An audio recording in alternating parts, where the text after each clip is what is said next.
사람 사이의 상처 중 가장 오래 남는 건 오해입니다. 억울하게 말이 왜곡되었을 때, 진심을 전했는데 엉뚱하게 받아들여졌을 때, 그때의 답답함은 가슴속에 돌덩이처럼 남지요. 내가 언제 그런 뜻으로 말했어?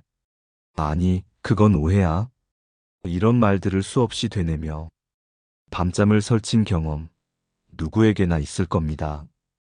그런데요, 조선의 사상가 정약용은 오해를 대하는 법이 전혀 달랐습니다. 그는 이렇게 말했습니다. 세상이 나를 오해하더라도 그 오해를 바로잡으려 들지 말라. 말이 많아질수록 진실은 멀어진다. 그는 평생 수많은 오해 속에서 살았습니다.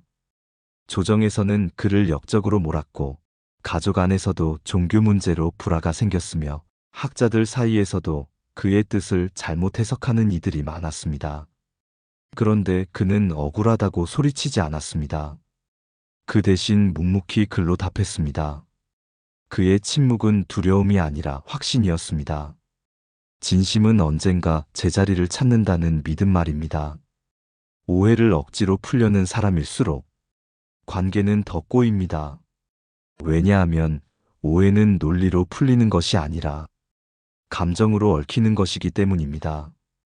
정약용은 그것을 너무 잘 알았습니다. 그는 말했습니다. 사람의 마음은 거울 같아서 자꾸 닦을수록 더 흐려진다. 누군가 나를 오해했을 때 그 마음을 설득하려 애쓰면 애쓸수록 그 사람의 방어심은 더 단단해집니다. 결국 진심은 더 멀어집니다. 그래서 그는 택했습니다. 오해받는 쪽의 고요함. 이 고요함은 포기의 침묵이 아니라 지혜의 침묵입니다. 자신이 옳다는 확신이 있을수록 그것을 입으로 증명하려 들지 말고 삶으로 보여주라는 뜻이죠. 한번 떠올려 보십시오. 우리가 억울할 때 내뱉는 말 중엔 진심도 있지만 동시에 분노도 있습니다. 그 분노는 결국 진심을 덮어버립니다. 결국 상대는 우리의 말이 아니라 감정만 듣게 되지요. 정약용의 방식은 달랐습니다. 그는 감정을 이기는 사람이었습니다. 억울함이 올라올 때 그는 글을 썼습니다. 누군가 자신을 욕했을 때 그는 하루 동안 침묵했습니다. 그리고 다음 날 그 사람에게 웃으며 인사했습니다. 그 순간 오해는 더 이상 자라지 않았습니다. 그는 이렇게 말했지요. 오해는 논쟁으로 자라고 침묵으로 시든다. 그 한 문장은 인간관계의 진리를 꿰뚫고 있습니다. 왜 사람은 이렇게 쉽게 오해를 할까요? 그리고 왜 우리는 그렇게까지 억울해할까요? 정약용은 이 문제를 인간의 본성에서 찾았습니다. 그는 말했습니다. 사람의 귀는 가까운 말에 흔들리고 눈은 보고 싶은 것만 본다. 이 말의 뜻은 단순합니다. 사람은 진실보다 감정에 더 민감한 존재라는 뜻이죠. 누군가 나를 판단할 때 그 사람은 사실이나 논리가 아니라 자신의 감정을 먼저 느낍니다. 그 사람 말투가 좀 거슬렸어. 뭔가 마음이 불편했어. 그 한순간의 느낌이 진실보다 앞서서 판단이 됩니다. 그게 바로 오해의 씨앗입니다. 정약용은 인간을 탓하지 않았습니다. 그는 그것이 인간의 자연스러운 한계라고 봤습니다. 오해는 악의가 아니라 인간이 자기 감정으로 세상을 해석하는 습성에서 비롯된다고요. 그래서 그는 이렇게 충고했습니다. 사람의 오해는 바람 같아서 맞서면 부딪히고 흘려보내면 지나간다. 그의 말은 마치 명상 같지요. 하지만 실제로는 철저히 현실적인 조언입니다. 예를 들어봅시다. 직장에서 어떤 사람이 내 말을 오해해. 내가 의도하지 않은 소문을 냈다고 합시다. 그때 대부분의 사람은 즉시 반박하려 합니다. 그건 내가 그런 뜻이 아니었어. 왜 내 말을 그렇게 왜곡해? 이 말들이 나오면 나올수록 상대는 자신을 방어하기 시작합니다. 결국 관계는 더 멀어집니다. 하지만 만약 그때 우리가 이렇게 마음먹는다면 어떨까요? 이 사람은 지금 나를 오해하는 게 아니라 자신의 감정으로 나를 보고 있구나. 그렇게 한 걸음 물러서면 이상하게도 마음이 조금 편안해집니다. 정약용은 바로 그 한 걸음의 여유를 가르쳤습니다. 그는 오해를 풀기보다 오해를 지나가게 하는 기술을 택했습니다. 그가 이런 생각에 이른 데에는 이유가 있습니다. 그의 삶은 오해로 가득했으니까요. 그는 신유박해 때 천주교를 옹호했다는 이유로 역적으로 몰려 유배를 갔습니다. 사실 그는 종교를 옹호한 것이 아니라 박해의 부당함을 말했을 뿐이었습니다. 하지만 사람들은 그의 말을 다르게 들었습니다. 그 오해가 그의 인생을 뒤바꿨지요. 그때 그는 억울함으로 밤을 새웠을까요? 아니었습니다. 그는 이렇게 일기에 적었습니다. 사람의 말은 한순간이요, 하늘의 이치는 오래 남는다. 그 한 줄은 진실은 언젠가 드러난다는 믿음이었습니다. 이 믿음이 있었기에 그는 오해 속에서도 무너지지 않았습니다. 억울함은 사람을 무너뜨리지만 믿음은 사람을 세웁니다. 그는 세상이 자신을 잘못 보더라도 스스로만은 흔들리지 않았습니다. 오해는 결국 나는 옳고 너는 틀렸다는 싸움의 언어입니다. 하지만 정약용은 그것을 나는 괜찮다는 침묵의 언어로 바꾸었습니다. 그 침묵 안에는 자신에 대한 확신과 타인에 대한 연민이 함께 있었습니다. 그는 인간의 오해를 이해했고 그 오해 속에서도 자신을 잃지 않았습니다. 그게 바로 성숙한 인간관계의 핵심이지요. 정약용의 생애는 오해의 연속이었습니다. 하지만 놀랍게도 그는 그 속에서 단 한 번도 억울함을 대중 앞에 토로하지 않았습니다. 그는 싸우지 않았고 설득하지 않았으며 오히려 자기 자리로 돌아가 조용히 마음을 닦았습니다. 정약용이 스스로를 다산이라 부른 건 그의 철학을 상징합니다. 차나무는 바람이 불어도 쓰러지지 않습니다. 그 대신 더 깊이 뿌리를 내립니다. 그는 말했습니다. 남이 나를 모함하더라도 내 마음이 요동치지 않으면 그 모함은 바람 앞에 먼지에 지나지 않는다. 그가 실제로 그 말을 실천한 일화가 있습니다. 정약용이 유배를 당했을 때 조정에서는 그를 위선자라고 비난했습니다. 겉으로는 도덕을 말하면서 속으로는 천주학을 따르는 위선자라는 거짓말이 돌았지요. 그 소식이 유배지까지 전해졌습니다. 제자들이 분노하며 물었습니다. 스승님, 이 오해를 그냥 두실 겁니까? 그는 고개를 저으며 웃었습니다. 그리고 이렇게 말했습니다. 진심은 바람을 이기지 못하지만 바람이 지나가면 진심만 남는다. 그 한마디로 제자들은 말을 잃었습니다. 그 후에도 그는 억울하다는 글 한 줄 쓰지 않았습니다. 대신 유배지의 흙벽 아래서 목민심서와 경세유표를 써내려갔습니다. 그는 억울함을 글의 힘으로 바꾸었습니다. 세상과 싸우는 대신 세상을 다스릴 지혜로 바꾼 겁니다. 이건 단순한 인내가 아닙니다. 자기 중심을 지키는 철학적 행위입니다. 그는 오해를 풀려 하지 않았습니다. 왜냐하면 오해를 바로잡으려는 순간 우리는 이미 그 사람의 시선 안으로 들어가기 때문입니다. 정약용은 자신을 그 시선 밖에 두었습니다. 그는 남의 눈에 갇히지 않았습니다. 그게 바로 자유였습니다. 오늘날 우리는 누군가가 나를 오해하면 즉시 해명하고 싶어 합니다. 나 그런 사람 아니야. 그건 사실이 아니야. 하지만 그 말들이 쌓이면 언제부턴가 우리는 해명하는 사람이 되어 있습니다. 해명은 나를 구해주지 않습니다. 오히려 나를 의심받는 자로 고정시켜버리지요. 정약용은 그것을 간파했습니다. 그래서 그는 이렇게 썼습니다. 남이 나를 욕해도 그 욕이 내 덕을 해치지 못한다. 다만 내가 흔들릴 때 그 말이 칼이 된다. 그가 보여준 태도는 단호했습니다. 내가 내 마음을 지키면 세상의 말은 내게 들어오지 못한다. 그것이 그의 인간관계의 법칙이었습니다. 이 법칙은 오늘의 우리에게도 그대로 통합니다. 가족 안에서, 직장 안에서, 친구들 사이에서 생기는 대부분의 갈등은 오해를 풀어야 한다는 강박에서 시작됩니다. 하지만 때로는 풀지 않아야 풀리는 관계도 있습니다. 그냥 두어야 스스로 제자리를 찾는 관계도 있습니다. 정약용의 삶은 그 증거였습니다. 그는 오해를 상처로 남기지 않고 자기 단련의 재료로 삼았습니다. 그 침묵의 시간 동안 그는 더 단단해졌고 그 단단함이 결국 세상과 화해하게 만들었습니다. 그가 남긴 문장 중에는 이런 구절이 있습니다. 남의 오해를 두려워하지 말라.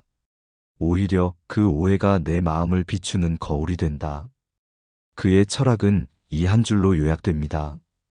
오해는 고통이 아니라 자신의 내면을 들여다보게 하는 기회라는 겁니다. 우리가 억울함에 흔들릴 때 그건 진심이 약해서가 아니라 자존심이 상해서입니다. 정약용은 그 자존심을 버리고 대신 평정을 얻었습니다. 그 평정이야말로 모든 오해를 이기는 힘이었습니다.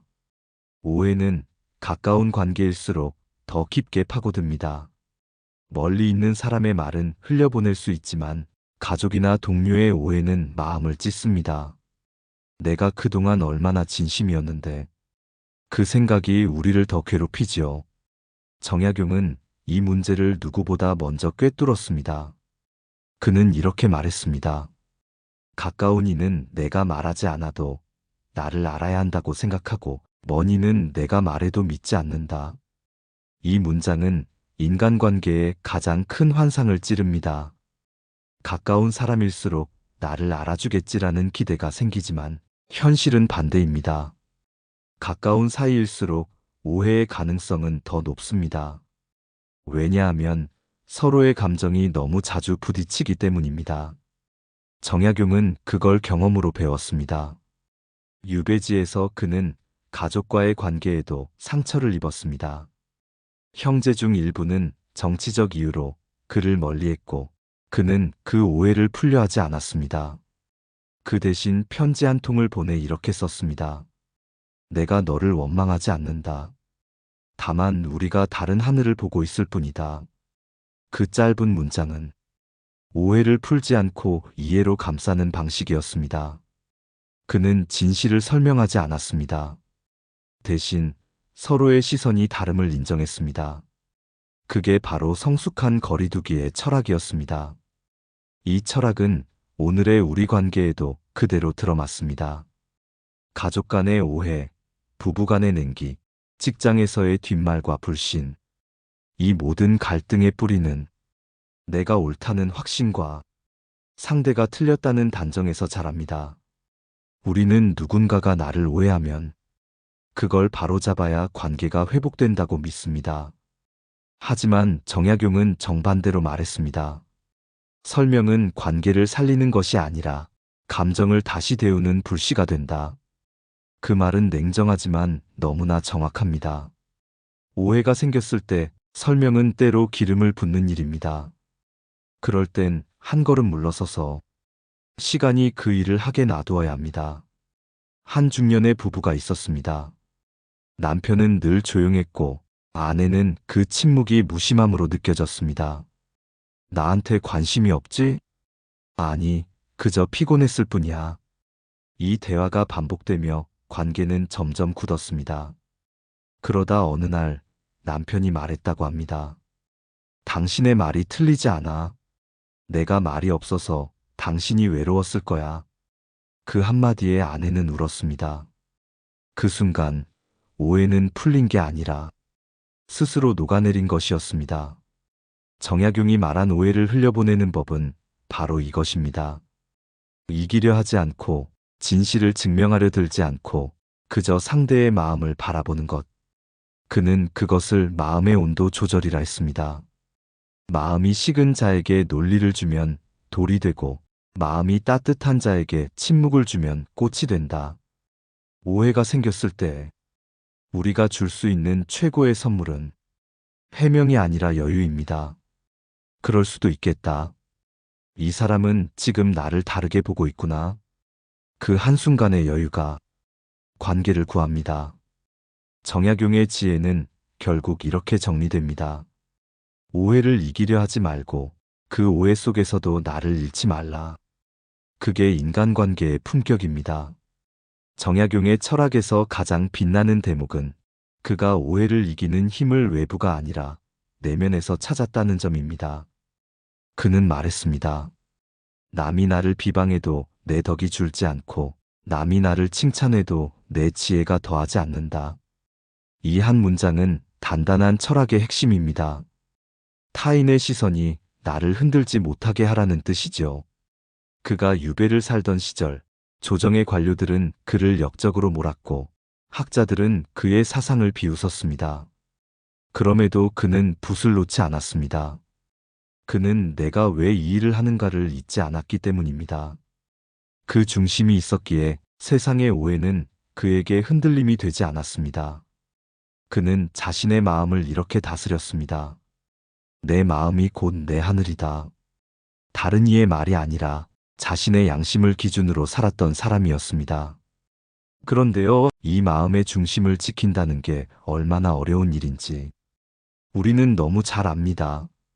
한마디 비난, 한 줄의 오해에도 잠을 설칠 때가 있지요. 그때 정약용의 이 말을 떠올려야 합니다. 귀는 열되 마음은 닫지 말라. 남의 말을 들을 수는 있지만 그 말에 휩쓸리지 말라는 뜻입니다. 그는 오해를 대할 때마다 이 말이 나를 비추는 거울인가 아니면 나를 흔드는 바람인가 스스로 물었다고 합니다. 그리고 대답이 바람이라면 그는 아무 말도 하지 않았습니다. 그냥 지나가게 놔두었습니다. 그가 믿은 건 시간이 진심을 증명한다는 이치였습니다. 오늘의 우리도 이 원리를 배울 수 있습니다. 사람의 평판은 언제나 바람처럼 바뀝니다. 오늘 나를 칭찬하던 이가 내일은 등을 돌리고 오늘 나를 의심하던 이가 훗날 고마워할 수도 있습니다. 그러니 그때그때 반응하면 마음은 늘 요동칩니다. 정약용의 마음 공부는 그 요동을 다스리는 훈련이었습니다. 그는 새벽마다 차 한 잔을 마시며 이렇게 썼다고 합니다. 오늘 들은 말이 내 마음을 흔들었다면 내 공부가 아직 부족한 것이다. 그의 기준은 늘 나의 평정심이었습니다. 이건 단순히 정신 수양이 아닙니다. 관계의 기술이자 생존의 지혜입니다. 왜냐하면 인간관계의 대부분의 고통은 타인의 마음을 통제하려는 욕심에서 시작되기 때문입니다. 우리는 모두 오해받지 않으려 애쓰지만 세상은 우리가 아닌 수백 개의 눈으로 우리를 봅니다. 그 눈을 다 바꾸려 하면 결국 내 눈이 멀어버립니다. 정약용은 그걸 너무나 명확히 알았습니다. 그래서 그는 무시라는 말을 새롭게 정의했습니다. 그에게 무시는 냉정한 단절이 아니라 마음의 자립이었습니다. 남의 말이 내 안으로 들어오지 않게 하는 것, 그것이 무시의 참뜻이다. 그는 무시를 통해 평화를 얻었습니다. 그리고 그 평화 속에서 가족과 제자, 백성을 향한 글을 남겼습니다. 그에게 무시는 무관심이 아니라 깊은 집중이었습니다. 쓸데없는 오해를 거르고 진짜 해야 할 일에 마음을 쓰는 태도였지요. 이 마음의 중심 잡기가 가능한 사람은 오해 앞에서도 미소를 짓습니다. 그 미소는 비웃음이 아니라 나는 나를 알고 있다는 확신의 표정입니다. 정약용의 초상화 속 얼굴이 늘 평온한 이유가 바로 그겁니다. 정약용의 인간관계 철학은 놀랍게도 오해를 없애는 법이 아니라 오해를 품는 법이었습니다. 그는 말했습니다. 세상에 오해 없는 사람은 없고 오해를 견디는 사람이 현명한 사람이다. 그의 인간관계는 늘 이 말을 중심에 두었습니다. 그는 자신이 옳다고 믿는 길을 걸으면서도 남이 자신을 오해할 여지를 늘 남겨두었습니다. 그 여유가 관계를 살렸습니다. 오늘 우리는 너무 빠르게 상처받고 너무 쉽게 관계를 끊습니다. 누가 내 말을 곡해하면 그 즉시 설명하고 그래도 안 되면 마음의 문을 닫습니다. 하지만 정약용은 달랐습니다. 그는 오해를 인간관계의 필연적인 그림자로 받아들였습니다. 그림자를 없애려 하면 빛도 사라진다는 걸 알았기 때문입니다. 그의 제자 중 한 사람이 있었습니다. 언젠가 그 제자가 스승의 말을 왜곡해 다른 학자들 앞에서 자랑처럼 말했습니다. 선생님도 내 생각이 옳다고 하셨소. 이 말이 퍼져 정약용의 명예가 상했습니다. 다른 제자들이 분노하며 찾아와 물었습니다. 그 제자를 꾸짖으셔야 하지 않습니까? 그는 고개를 저으며 조용히 웃었습니다. 그가 내 말을 잘못 들었다면 내가 말을 잘못한 탓이네. 그리고 아무 일도 없다는 듯. 다음 날 그 제자를 똑같이 대했습니다. 그 후 그 제자는 스스로 부끄러움을 느껴 스승을 찾아와 사과했습니다. 정약용은 그때 단 한마디만 했습니다. 자네가 나를 오해한 덕분에 내가 내 마음을 더 깊이 살필 수 있었네. 이 짧은 대화 속에 정약용의 관계 철학이 온전히 담겨 있습니다. 그는 상대를 바로잡지 않았습니다. 대신 자신을 더 다잡았습니다. 그 침착함이 결국 상대의 마음을 움직였지요.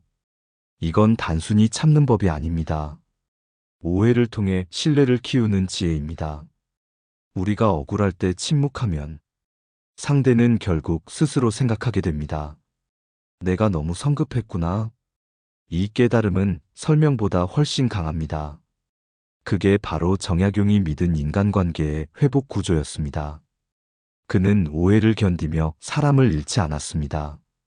오히려 그 침묵 덕분에 더 많은 사람을 얻었습니다. 그를 존경한 제자들은 이렇게 회고했습니다. 선생은 언제나 미소로 꾸짖으셨다. 그 미소 속엔 나는 너를 이해한다는 신뢰가 있었습니다.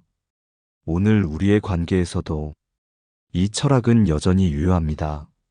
직장에서, 가정에서, 친구 사이에서 서로를 오해하는 일은 끊임없이 일어납니다. 그럴 때 정약용의 말처럼 굳이 해명하지 말고 그 오해를 흘려보내는 연습을 해야 합니다. 그 침묵은 단절이 아니라 신뢰의 씨앗이 됩니다. 왜냐하면 시간이 지나면 오해는 스스로 정리되기 때문입니다.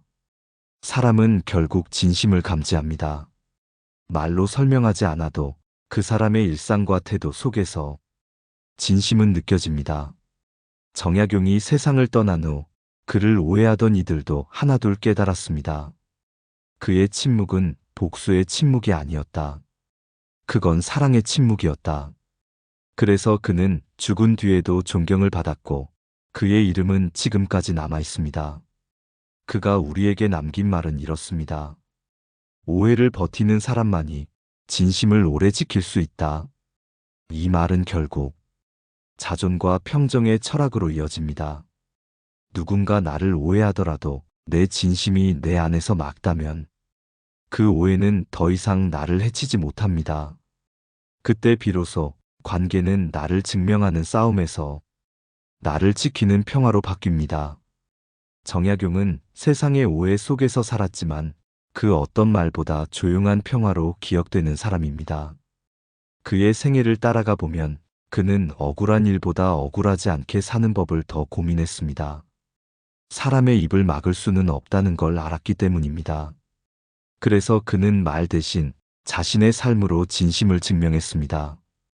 그는 이렇게 말했습니다. 오해는 그 사람의 일이고 내 평정은 나의 일이다. 그는 타인의 말에 마음을 빼앗기지 않았습니다. 비난이 들려올 때마다 그는 묵상했고 칭찬이 들려올 때에도 잠시 눈을 감았습니다. 그는 둘 다 흘려보냈습니다. 왜냐하면 칭찬이든 오해든 결국 사람의 말은 바람처럼 지나가는 것임을 알았기 때문입니다. 정약용의 말년은 아주 고요했습니다.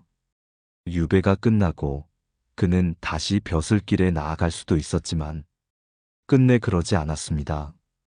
그는 남은 생을 강가의 조용한 마을에서 보냈습니다. 아침엔 제자들과 글을 읽고 저녁엔 차를 다리며 이렇게 말했다고 합니다. 하늘의 바람은 늘 불지만 내 마음의 바람은 내가 잠재운다. 그는 평생을 통해 배운 한 가지를 우리에게 전합니다. 오해를 두려워하지 말라. 그건 인간관계의 불운이 아니라 마음을 단단하게 만드는 기회다.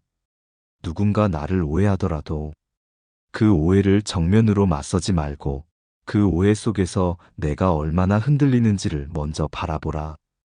그 흔들림을 다스릴 수 있다면 그 순간 이미 오해는 나를 해치지 못한다. 이건 단순히 참는다는 뜻이 아닙니다. 그건 내 마음의 주인이 되는 일입니다. 세상은 끊임없이 우리를 흔듭니다. 그 흔들림 속에서도 중심을 잃지 않는 사람, 그가 진짜 강한 사람입니다. 정약용은 그 강함을 온화함이라 불렀습니다.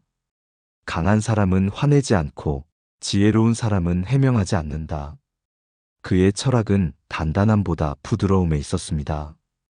부드럽기에 무너지지 않았고 침묵했기에 오래 남았습니다. 오늘 우리의 인간관계에도 이 지혜가 그대로 통합니다. 가족이 나를 오해할 때, 동료가 내 의도를 곡해할 때, 친구가 내 말을 다르게 받아들일 때, 그 순간 해명보다 더 큰 힘은 고요한 믿음입니다. 나는 나를 알고 있다. 이 짧은 문장이 마음속에 자리를 잡는 순간 우리는 비로소 자유로워집니다. 정약용은 평생 그 믿음을 놓지 않았습니다. 그래서 그는 세상의 오해 속에서도 흔들리지 않았고 오히려 그 오해 덕분에 더 깊어진 사람이 되었습니다. 그가 마지막으로 남긴 말이 있습니다. 흙탕물이 맑아지려면 휘젓지 말고 가만히 두어야 한다. 인간관계도 같습니다. 자꾸 휘젓지 말고 잠시 두어야 맑아집니다. 그 침묵의 시간 동안 오해는 가라앉고 진심은 위로 떠오릅니다. 오늘 하루 누군가가 나를 오해하더라도 굳이 설명하지 말고 그저 웃으며 마음속으로 이렇게 말해보세요. 시간이 진심을 말해줄 것이다. 그 한마디가 당신의 마음을 지키고 관계를 지켜줄 것입니다. 오해를 두려워하지 않는 사람, 그는 더 이상 외롭지 않습니다. 그의 중심이 바로 서 있기 때문입니다. 그 중심이 곧 평화이고 그 평화가 바로 정약용이 남긴 마지막 가르침입니다. 오해를 견디는 자, 그 마음이 하늘이다. 내 삶을 바꾸는 지혜였습니다.